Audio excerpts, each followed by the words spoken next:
ഒന്നുമില്ലായ്മയിൽ നിന്നെന്നെ നിന്നുടെ ഛായയിൽ സൃഷ്ടിച്ചു. നിത്യമായി സ്നേഹിച്ചെന്നെ തൻ്റെ പുത്രനെ തന്നു രക്ഷിച്ചു. നീ നിൻ മഹാകൃപയ്ക്കായി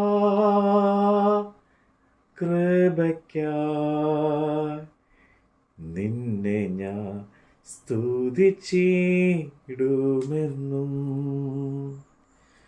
നിൻ മഹാകൃപയ്ക്കായി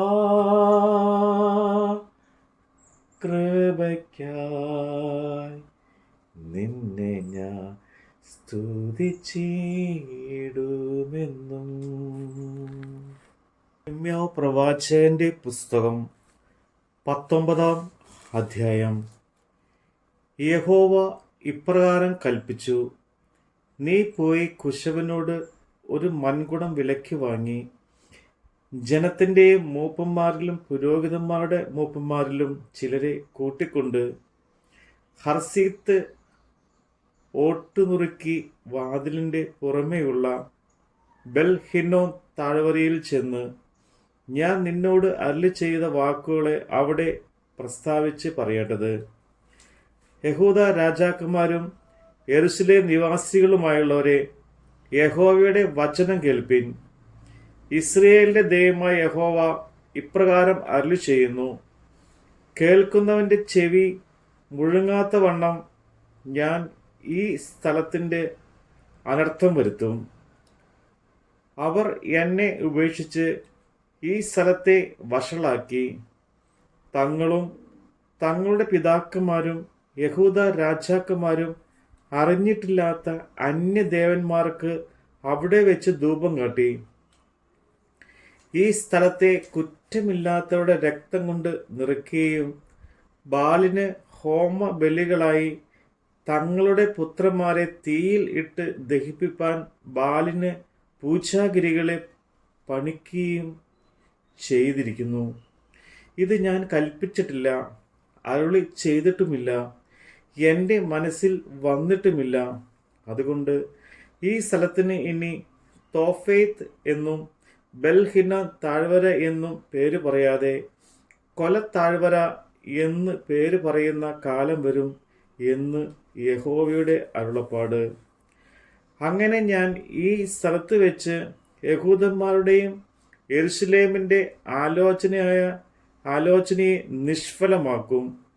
ഞാൻ അവരെ ശത്രുക്കളുടെ മുന്നിൽ വാളുകൊണ്ടും അവർക്ക് പ്രാണഹാനി വരുത്തുവാൻ നോക്കുന്നവരുടെ കൈകൊണ്ടും വീഴുമാറാക്കും.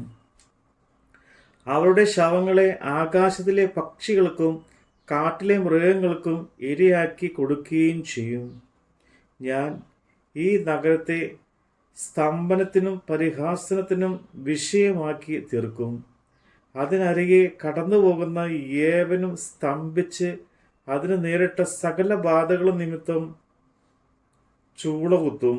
അവരുടെ ശത്രുക്കളും അവർക്ക് പ്രാണഹാനി വരുത്തുവാൻ നോക്കുന്നവരും അവരെ ഞെരുക്കുന്ന ഞെരുക്കത്തിലും വിരോധത്തിലും ഞാൻ അവരെ സ്വന്തം പുത്രന്മാരുടെ മാംസവും പുത്രിമാരുടെ മാംസവും തിന്നുമാറാക്കും.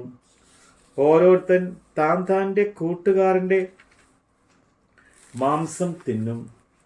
പിന്നെ നിന്നോട് കൂടെ പോകുന്ന പുരുഷന്മാർ കാണുകെ നീ ആ മൺകുടം ഉടച്ച് അവരോട് പറയേണ്ടത് എന്തെന്നാൽ, സൈന്യങ്ങളുടെ യഹോവ ഇപ്രകാരം അരുളി ചെയ്യുന്നു, നന്നാക്കി കൂടാത്ത വണ്ണം കുശവന്റെ പാത്രം ഉടച്ചു കളഞ്ഞതുപോലെ ഞാൻ ഈ ജനത്തെയും ഈ നഗരത്തെയും ഉടച്ചു കളയും. അടക്കം ചെയ്യുവാൻ വേറെ സ്ഥലമില്ലായതുകൊണ്ട് അവരെ തോഫയത്തിൽ അടക്കം ചെയ്യും. ഇങ്ങനെ ഞാൻ ഈ സ്ഥലത്തോടും അതിലെ നിവാസികളോടും ചെയ്യും.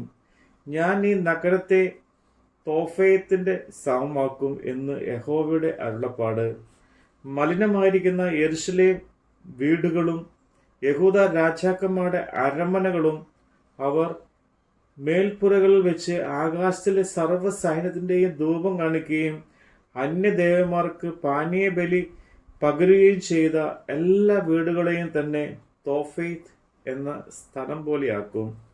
അനന്തരം യിരെമ്യാവ് യഹോവ തന്നെ പ്രവചിപ്പാൻ അയച്ചിരുന്ന തോഫെത്തിൽ നിന്ന് വന്ന് യഹോവയുടെ ആലയത്തിന്റെ പ്രാകാരങ്ങളിൽ നിന്നുകൊണ്ട് സകല ജനത്തോടും, ഇസ്രായേലിന്റെ ദൈവമായ സൈന്യങ്ങളുടെ യഹോവ ഇപ്രകാരം അരുളി ചെയ്യുന്നു, അവർ എൻ്റെ വചനങ്ങളെ കേൾക്കാതെ ശാഠ്യം പിടിച്ചിരിക്കൊണ്ട് ഞാൻ ഈ സ്ഥലത്തിന് വിധിച്ചിരിക്കുന്ന അനർത്ഥമൊക്കെയും അതിനും അതിനടുത്ത എല്ലാ പട്ടണങ്ങൾക്കും വരുത്തും എന്ന് പറഞ്ഞു.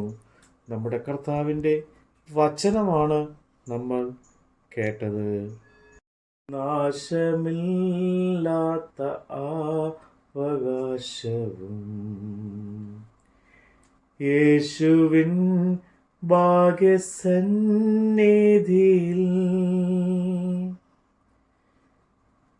നീതിയിൽ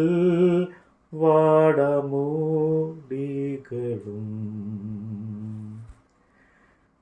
തന്മക്കൾക്കു സ്വർഗേ ലഭിക്കും. നിൻമഹാ കൃപയ്ക്കായി നിന്നെ ഞാൻ സ്തുതിച്ചിടുമെന്നും. നിൻമഹാ കൃപയ്ക്കായി നിന്നെ ഞാൻ സ്തുതിച്ചിടുമെന്നും.